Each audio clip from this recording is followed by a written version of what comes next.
We're going to start off with the bill signed into law in Texas. Oh, you thought we were going to do the abortion bill.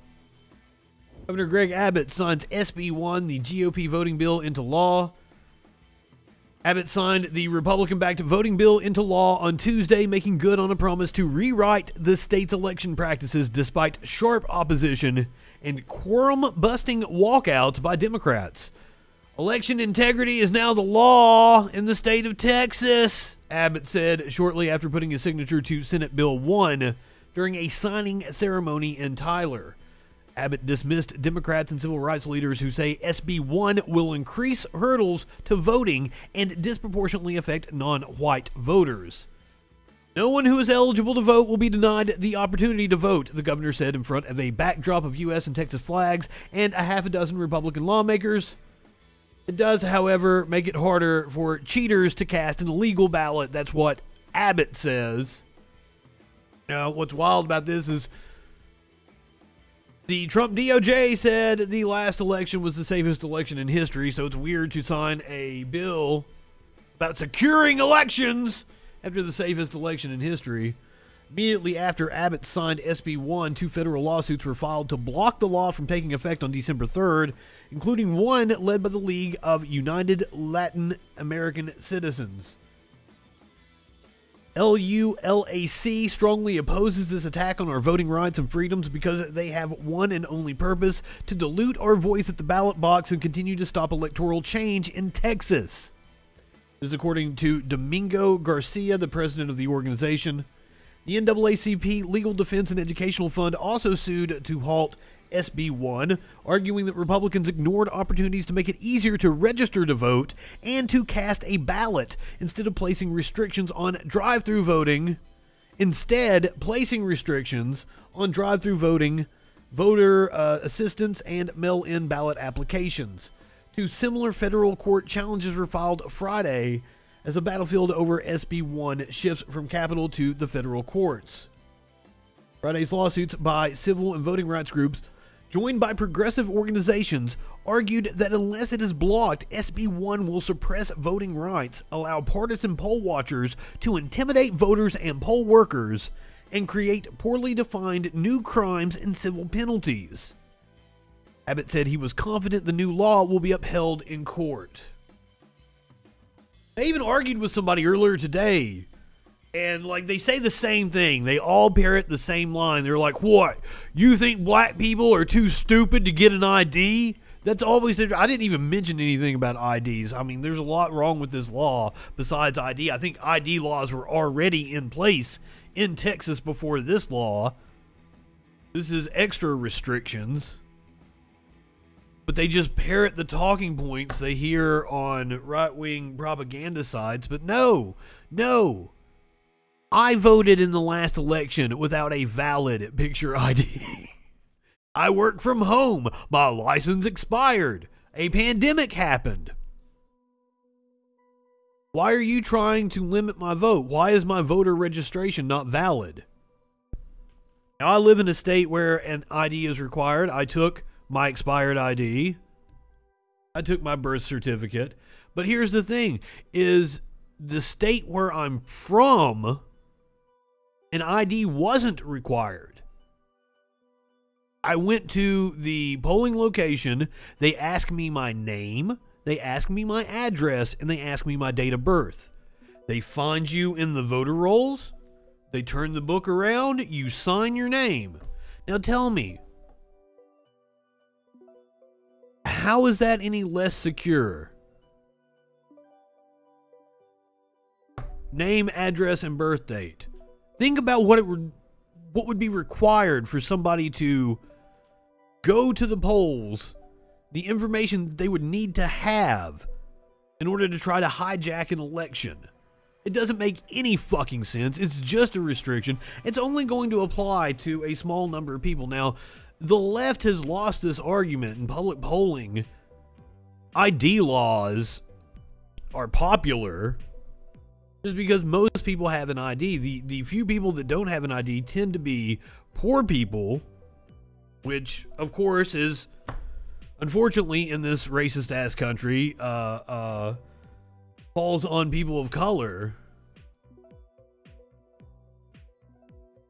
It is indeed security theater. You're exactly right. And like, I don't think you necessarily need an ID, but you have to prove your identity, because when you're registering to vote, and this was, I'm from Kentucky, and it was any time that you had a interaction with the government was a chance to register to vote. So you may have an interaction with the government that doesn't require a photo ID, but you have to present them your, you know, your birth certificate, your social security card, what have you.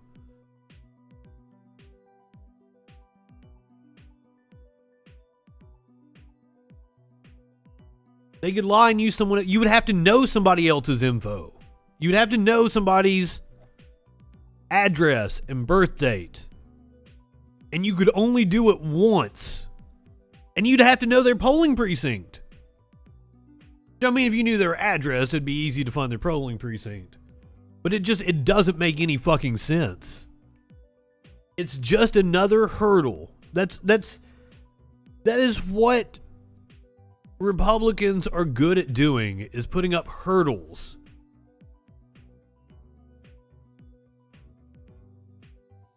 I don't care. You personally know someone that did it is not evidence of fucking anything. Because I can't verify if you're lying or not, so fuck off. I don't care if you personally know someone that did it. This is an incredibly stupid argument.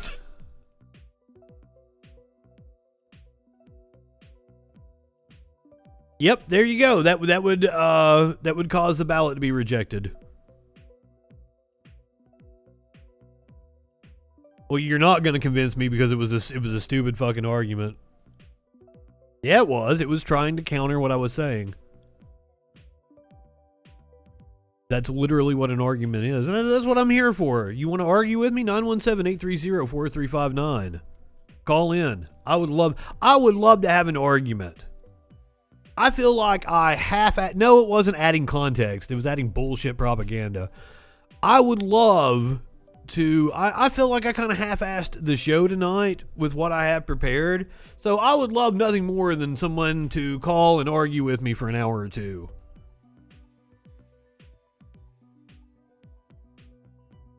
So if you would like to actually have a debate, a discussion, whatever, what have you, whatever you want to call it, 917-830-4359, or you can hop in the Discord. And I will be happy, like, pick a topic. I'll go to town on it.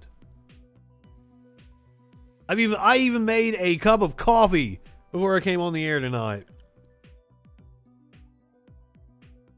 And for those of you who don't know, usually I'm sitting here drinking tea, but I drink pussy tea.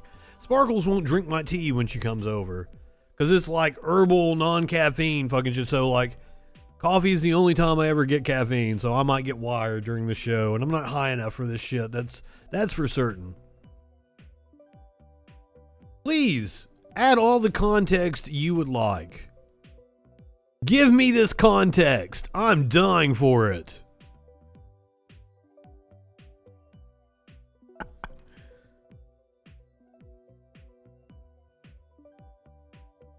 Other Texas laws, the abortion law. Remember we talked about the website? I kept promoting whatever the fuck it was called. I don't remember now.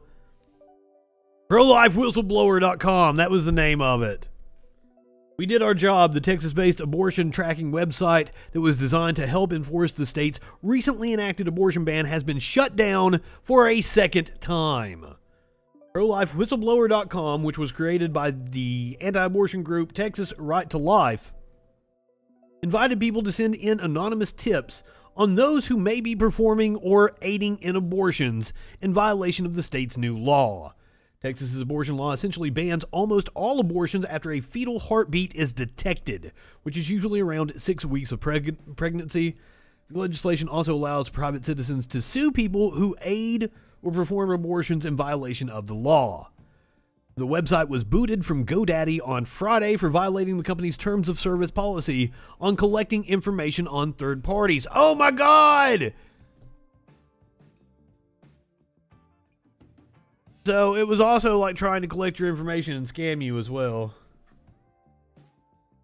Site's registration was changed to Epic, which is notorious for hosting other controversial websites like 8chan, The Daily Beast. Oh, I'm sorry, The Daily Beast reported. The site later went offline after Epic told Texas Right to Life that it violated the company's terms of service. The fucking hosting site for 8chan has terms of services that can be violated. Shit. Representative for Epic told the Daily Beast that it had received complaints that the anonymous forum violated the company's terms of service, particularly the collection of information on third parties without consent. What were they trying to... What kind of fucking scam were they running? Texas Right to Life spokesperson Kimberly Schwartz told the Washington Post that the organization is seeking long-term plans for the website. We're exploring various long-term plans for domain registration, Schwartz said. For now, ProlifeWhistleblower.com is redirecting to Texas Right to Life only while we move hosts. Before it was removed from GoDaddy, multiple TikTok and Reddit users had flooded the anonymous tip line with fake reports.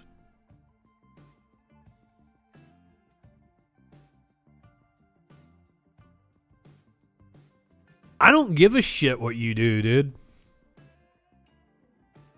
You want to come in here and give a dumb fuck opinion, I'm going to call it out. That's what I do.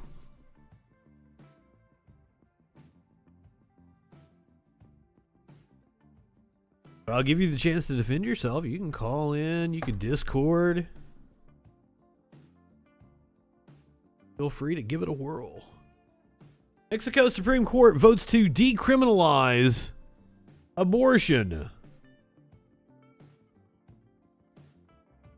When you're like saying, oh, my friend did this. No, that's not evidence of anything. You can't present that as evidence. That is a dumb fuck thing to do.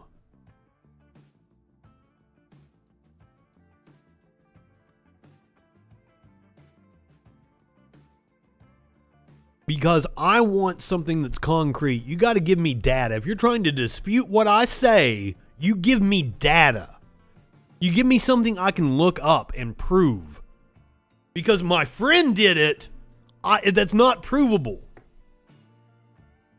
So it's not anything that's relevant to the conversation. I'm telling you you're full of shit. Voter fraud is minuscule. It doesn't fucking happen in this country. Most voter fraud is people voting in the wrong precinct by mistake or fucking up their ballot.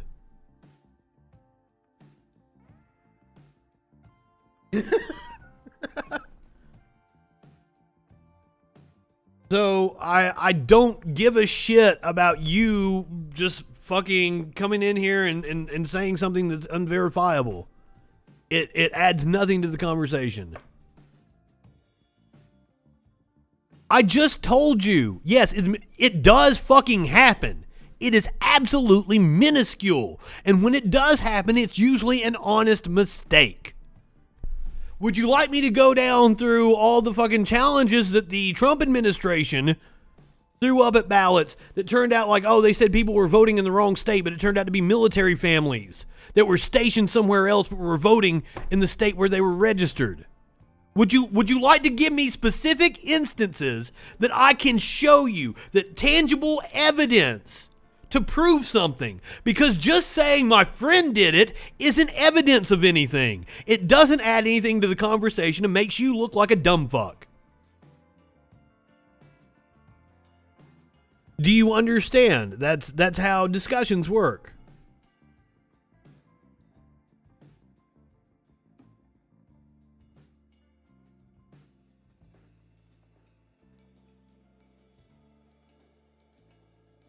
But yet you're implying it's so common that you have a friend that did it.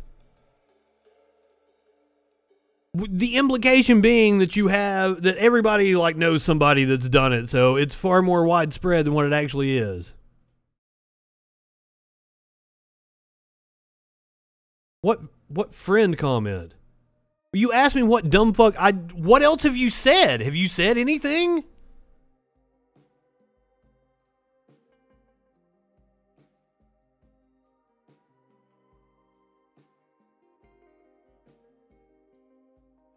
Like that was the dumb fucky thing you said in my chat.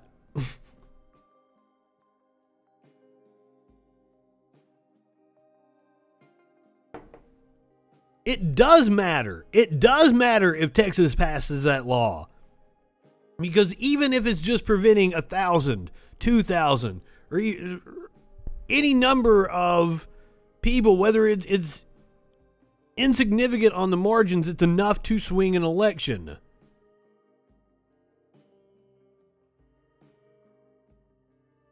Oh, it will matter for the Republicans because they can't win an actual Democratic election. They have to rig things. It absolutely matters for Republicans. And that's why they push so hard to pass this stupid-ass law.